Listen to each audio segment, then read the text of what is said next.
Trump's 2026 budget a five-alarm dumpster fire.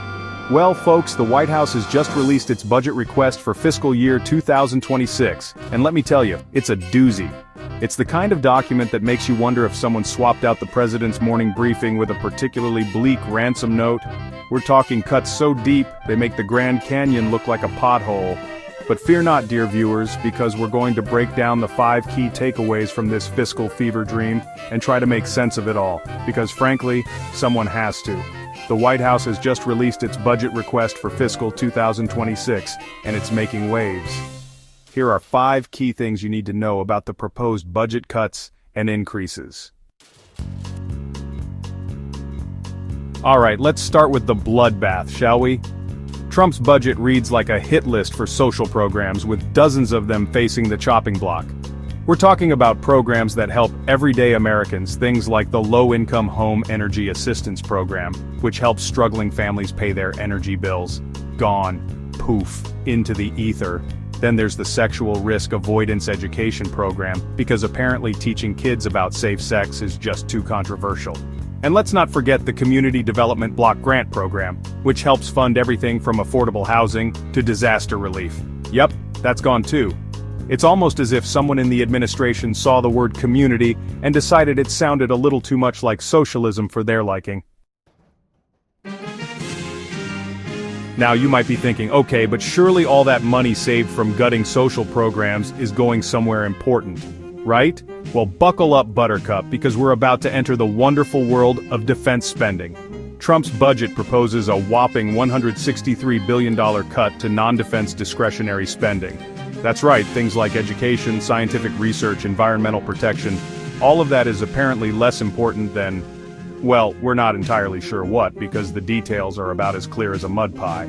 What we do know is that defense spending would increase by about 13%. Because, you know, the best way to solve the world's problems is apparently to throw more money at weapons. Chapter 3. Defense hawks, still not happy, because throwing money at the military is never enough. You'd think that with a defense budget increase like that, even the most hawkish of hawks would be satisfied, but you'd be wrong.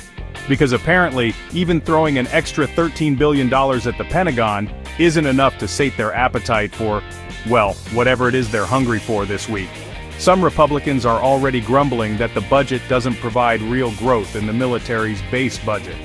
Because apparently asking the military to, maybe, possibly, consider tightening its belt just a smidge is akin to treason. It's enough to make you wonder if these people have ever even seen a spreadsheet that wasn't filled with pictures of tanks and fighter jets. Chapter 4, Head Start, safe, for now. Now, amidst all this fiscal carnage, there is one small glimmer of hope.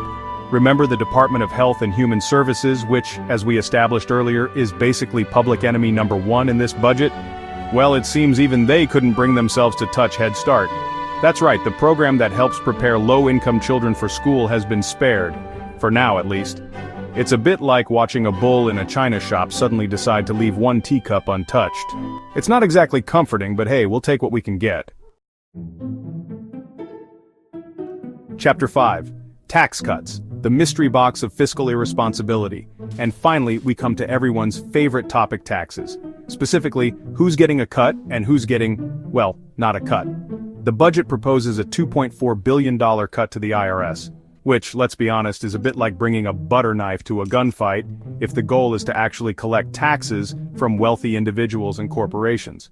But the details on the actual tax cuts themselves are about as clear as a politician's promise. We're told to expect a more detailed plan later in the year, but until then, we're left to speculate on just how much of this fiscal insanity is going to be paid for by, you guessed it, the middle class. So, there you have it, folks, the 5 key takeaways from Trump's 2026 budget request. It's a document that manages to be both predictable and utterly baffling, a testament to the administration's unwavering commitment to, well, we're not entirely sure what besides enriching the wealthy and further dividing the country, but hey, at least Head Start is safe, for now. And with that cheery thought, we'll leave you to ponder the state of our nation's finances. Stay tuned for more updates because you can bet your bottom dollar this won't be the last we hear about this fiscal dumpster fire. That's a wrap on the key points from the White House's latest budget request. Stay tuned for more updates as the details unfold.